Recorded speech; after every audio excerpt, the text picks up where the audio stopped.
Assalamualaikum warahmatullahi wabarakatuh. Selamat siang, salam sejahtera bagi kita semua. Terima kasih para audiens yang telah menyempatkan hadir dalam presentasi artikel kali ini. Perkenalkan, nama saya Muhammad Nugroho. Di sini saya akan mempresentasikan artikel saya yang berjudul Analisis Kemampuan Penalaran Matematis dan Motivasi Siswa dengan Model Pembelajaran Discovery Learning. Di sini untuk hasilnya, untuk abstraknya hasilnya, yaitu di sini penelitian ini bertujuan untuk mengetahui kemampuan penalaran matematis secara yang rendah, sedang, dan tinggi terhadap relasi materi fungsi. Subjek yang diambil pada penelitian ini adalah siswa kelas 8 SMP Negeri 2 Bayi Kudus semester 2 tahun pelajaran 2019-2020. Subjek penelitian diambil 3 siswa, yaitu pada kelas 8C. Teknik pengumpulan datanya yaitu menggunakan metode wawancara dan tes tertulis, yaitu berupa butir soal uraian. Dan keabsahan data pada penelitian ini adalah membandingkan tes tertulis dengan hasil wawancara. Teknik analisis dilakukan dengan 3 tahapan, yaitu dengan reduksi, dengan penguraian data, dan penarikan kesimpulan. Pada kerangka analisis dilakukan oleh penulis, yaitu meneliti tahapan-tahapan penyelesaian masalah pada pada penalaran matematis. Di sini hasilnya adalah waktu siswa dengan motivasi tinggi maka didapatkan komunikasi matematis yang sangat tinggi. Sedangkan untuk motivasi siswa yang sedang didapatkan nilai komunikasi penalaran matematis siswa yaitu di bawah dari motivasi yang tinggi tadi. Sedangkan siswa yang memiliki motivasi rendah didapatkan nilai penalaran matematis yang sangat rendah pula. Oke, di sini latar belakang dari penelitian ini, yaitu yang pertama karena dari matematika itu sendiri, yaitu menurut siswa itu dianggap sangat sulit, yaitu menjadi momok bagi siswa. Dan ketika guru menerangkan, pasti siswa mengalami kesulitan atau motivasinya sangat rendah. Nah, biasanya ditinggal tidur atau biasanya dibuat itu keperluan lain atau dan sebagainya. Dari situ maka kita lihat dari kemampuan matematika tersebut, maka siswa motivasinya terhadap pelajaran tersebut sangat rendah. Maka dari situ kita terapkan model pembelajaran discovery learning. Nah, discovery learning itu apa? Yaitu berbasis masalah. Nah, dari discovery learning kita amati juga ternyata motivasi siswa kita ambil 3, yaitu motivasi tinggi, motivasi sedang, dan motivasi rendah. Dari 3 motivasi tersebut yaitu diuji cobakan apakah ketika dia motivasinya tinggi ternyata mendapatkan penalaran matematisnya yang tinggi juga. Sedangkan apakah dia motivasinya sedang mendapatkan penalaran matematis yang tinggi juga. Apakah kalau rendah dia juga mengukuli dari motivasi yang tinggi tersebut. Nah, kita belum tahu. Jadi kita ingin meneliti hal tersebut. Oke, selanjutnya.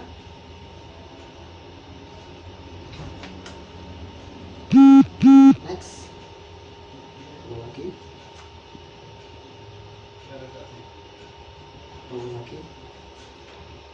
Oke, di sini untuk permasalahan ke atas.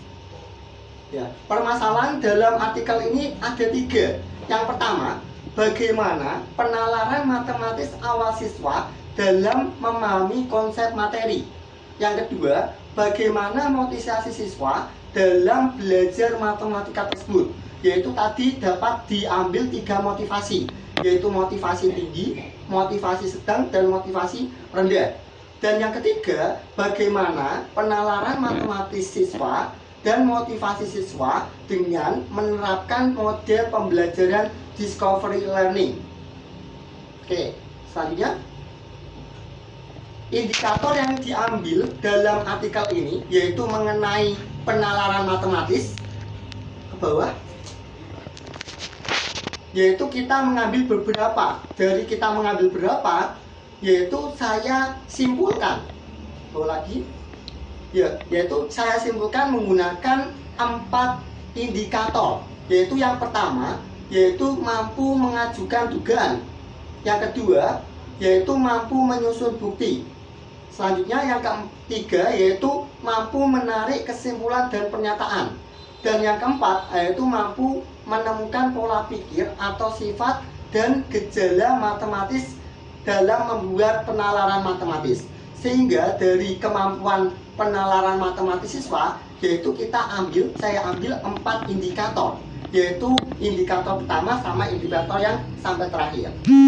Oke, selanjutnya di sini tadi sudah dikatakan pada abstrak, yaitu pada penelitian kali ini yaitu menggunakan subjek siswa SMP Negeri 2 Bayi Kudus, yaitu kelas 8 semester 2 tahun pelajaran 2019-2020. Subjek diambil pada kelas 8C. Di sini yaitu menggunakan teknik pengumpulan dengan triangulasi dari hasil tes dan hasil wawancara. Sedangkan keabsahan data yaitu menggunakan triangulasi metode, di mana antara wawancara sama tertulis itu adalah dilaksanakan dalam waktu berbeda. Dengan waktu berbeda tersebut kita bandingkan ternyata dari hasil wawancara sama hasil tertulis itu apakah sama atau tidak. Nah, biasanya kan dalam dia memberikan hasil tertulis biasanya kan melakukan kebohongan. Nah, kita cek apakah dari hasil yang ditulis tersebut apakah dia sama enggak apa yang dikatakan pada saat wawancara tersebut, yaitu kita menggunakan triangulasi metode, yaitu dengan 3 tahapan, yaitu reduksi data, penyajian data, dan menarik kesimpulan.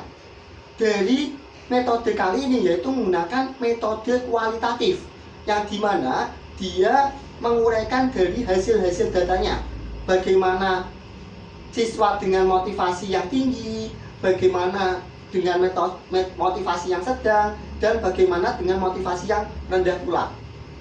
Oke, selanjutnya. Nah, berikut dari hasil yang didapatkan. Nah, pada saat yang sebelum dilakukan metode pembelajaran discovery learning, yaitu kita lihat bahwa siswa pertama, di mana siswa pertama adalah dengan motivasi tinggi, sedangkan siswa kedua yaitu dengan motivasi sedang, dan siswa ketiga yaitu dengan motivasi yang rendah. Kita dapatkan nilai sebelum kita melakukan perlakuan. Ternyata ketika siswa pertama yaitu dengan motivasi tinggi yaitu dengan nilai 50, sedangkan siswa kedua yaitu dengan motivasi sedang yaitu nilainya 40, dan siswa ketiga yaitu dengan motivasi rendah yaitu nilainya 35. Ketika kita melakukan perlakuan yaitu dengan mengajarkan menggunakan pembelajaran discovery learning, maka data kemampuan penalaran matematis siswa diperoleh dengan menggunakan hasil tes yang dilakukan, dan kita cek dengan triangulasi dengan cara wawancara, yaitu berikut hasil dari tes kemampuan penalaran matematis siswa, di mana tadi siswa pertama awalnya mendapatkan nilai 50. Ternyata ketika kita ajarkan discovery learning, yaitu dengan menggunakan pendekatan penalaran matematis siswa, yaitu pada indikator pertama tadi, ternyata siswa dapat mendapatkan nilai 83,33. Kira-kira kalau ditarik kesimpulan, dia betul 5 dari 6 jawaban. Nah, di situ pada indikator kedua masih sama pada siswa yang pertama, yaitu mendapatkan skor 66,67. dapat ditarik kesimpulan dia dapat menjawab benar 2 dari 3 nilai poin. Sedangkan pada indikator ketiga, pada siswa pertama pula, dia hanya dapat mendapatkan nilai 33,33 atau dapat disimpulkan yaitu dia dapat menjawab 1 benar dari 3 poin yang tersedia. Dan pada indikator keempat, di situ adalah siswa pertama mendapatkan nilai 100, yaitu dia mendapatkan nilai skor maksimal dari hasil poin yang diberikan.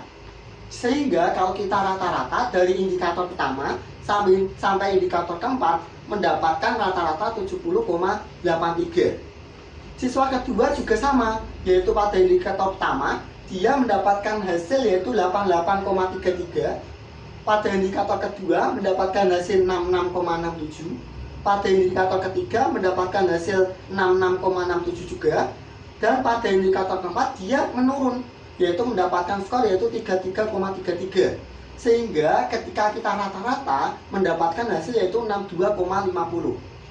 Selanjutnya pada siswa ketiga yang terakhir, kita uji bahwa pada indikator pertama dia tidak memberikan suatu hasil, yaitu dengan nilai 0. Maka ketika dia mampu mengajukan dugaan, dia tidak dituliskan dalam penyelesaiannya, dia langsung menjawab soalnya. Sedangkan pada indikator kedua, yaitu mampu menyusun bukti, dia mampu mendapatkan nilai yaitu 66,67. Sehingga pada indikator ketiga mendapatkan skor 66,67. Dan pada indikator keempat mendapatkan skor 66,67 juga. Sehingga kita rata-rata bahwa nilai pada siswa ketiga adalah 50,01. Sehingga kita rata-rata setiap indikator, yaitu pada indikator pertama dia mendapatkan rata-rata 55,55, yaitu dalam kriteria penalaran matematisnya, yaitu dalam dikategorikan kriteria cukup. Dan pada indikator kedua dia mendapatkan rata-rata 66,67. Dari kriteria penalaran matematisnya dia mendapatkan nilai baik. Dan pada indikator ketiga, yaitu dengan mendapatkan rata-rata yaitu 55,55, yaitu dalam kriteria penalaran matematisnya, yaitu dikategorikan cukup. Sehingga yang terakhir pada indikator keempat yaitu mendapatkan nilai rata-rata 66,67, sehingga kriteria pada penalaran matematisnya dapat dikategorikan baik. Sehingga dari rata-rata semuanya, dari indikator pertama sampai indikator keempat mendapatkan kriteria baik. Next. Oke, dari situ kita lihat tadi pada hasil siswa pertama, siswa kedua, siswa ketiga, dari keempat indikator kemampuan penalaran matematis siswa menggambarkan hasil di mana rata-ratanya adalah baik, tadi sudah didapatkan. Yang dimana pada indikator kedua dan indikator keempat di situ dia mendapatkan hasil baik. Sedangkan indikator pertama dan indikator ketiga mendapatkan hasil yang cukup baik. Dari indikator yang sudah ada, maka siswa ketiga di situ mendapatkan nilai yang paling rendah, di mana siswa ketiga tadi dengan motivasi yang rendah.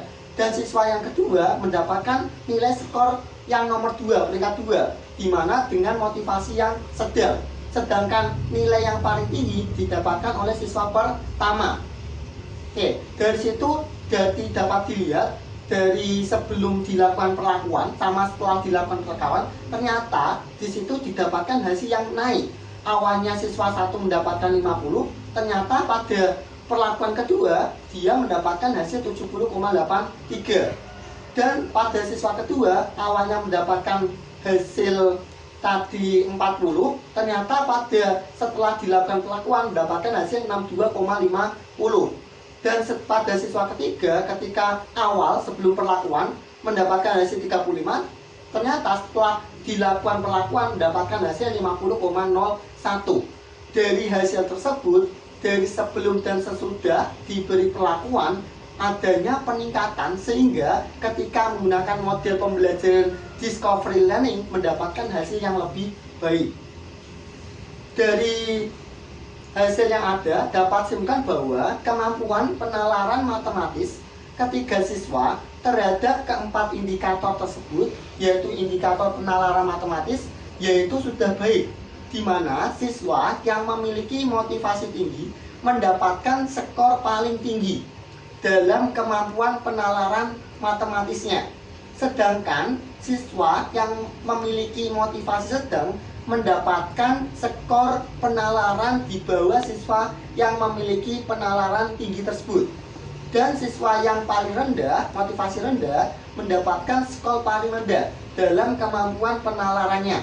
Sedangkan walaupun mendapatkan skor paling rendah, siswa yang memiliki motivasi rendah mengalami peningkatan hasil skor tesnya dari tes sebelumnya.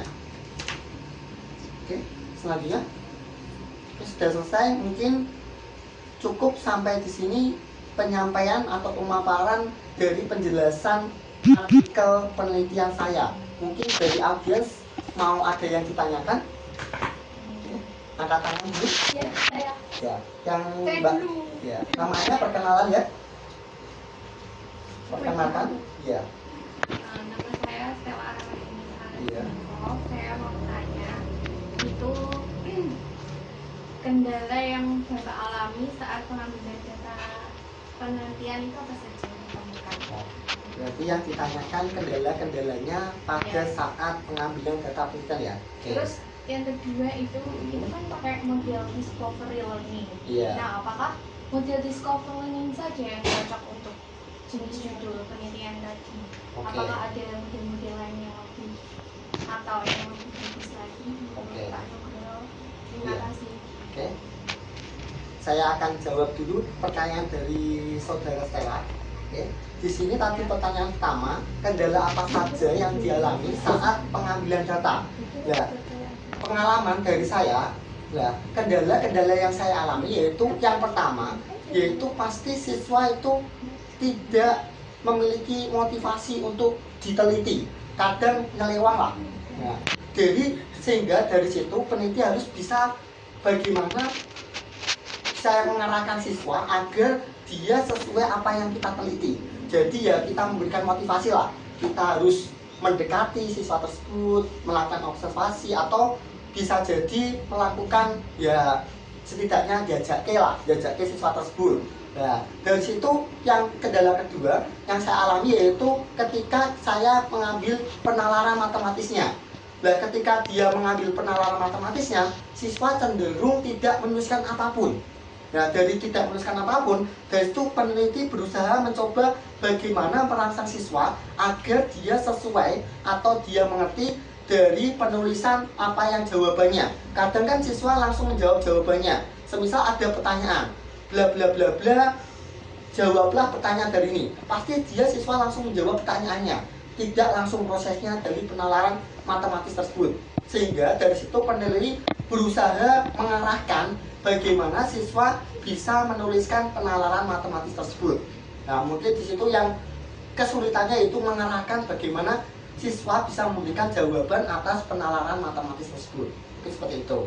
Mungkin jawaban kedua tadi dari artikel tersebut, kenapa kok menggunakan metode model pembelajaran discovery learning, gitu kan? Oke, mungkin di sini dari penalaran matematis berarti kan di situ siswa diajak untuk menalar atau bagaimana menangkap dari permasalahan yang diberikan. Nah, dari menangkap permasalahan diberikan berarti kan kita cocok ya menggunakan metode discovery learning atau untuk memecahkan masalahnya, pengetahuannya. Jadi siswa situ pengetahuannya harus diperdalam terlebih dahulu. Nah, sebenarnya bisa menggunakan metode yang lain seperti based learning atau masalah bisa, tetapi mungkin kalau based learning cocoknya yaitu untuk kemampuan pemecahan masalah. Jadi pemecahan masalahnya situ diunggulkan. Sehingga dari penalaran matematis tersebut yaitu yang paling cocok yaitu menggunakan model pembelajaran discovery learning. Oke. Terus Bapak itu kalau penelitian di kelas 8C itu di Iya. penelitian Bapak itu selama berapa minggu? Ya mungkin kan sebelumnya ini mungkin saya lakukan selama 2 minggu. Yang pertama 1 minggu itu saya melakukan pendekatan pada siswa tersebut, yaitu melakukan observasi. Nah dari 1 minggu tersebut sebenarnya saya sudah melakukan perlakuan atau memberikan suatu tes, ternyata di situ gagal. Nah dari 1 minggu tersebut saya perpanjang menjadi 2 minggu karena dalam penelitian kualitatif yaitu dia sampai di mana mendapatkan hasil sampai peneliti tersebut merasa bosan atau merasa jenuh. Jadi ketika dia peneliti merasa jenuh, maka penelitian tersebut sudah dianggap berhasil. Mungkin seperti itu. Saya sudah paham, Pak. Oke. Terima kasih. Oke, mungkin ada pertanyaan yang lain? Mungkin? Tidak? Oh, nggak ada? Ya. Kalau tidak ada, mungkin saya akhiri pertemuan atau presentasi hari ini. Kalau ada salah kata, saya mohon maaf sebesar-besarnya. Assalamualaikum warahmatullahi wabarakatuh. Waalaikumsalam warahmatullahi wabarakatuh.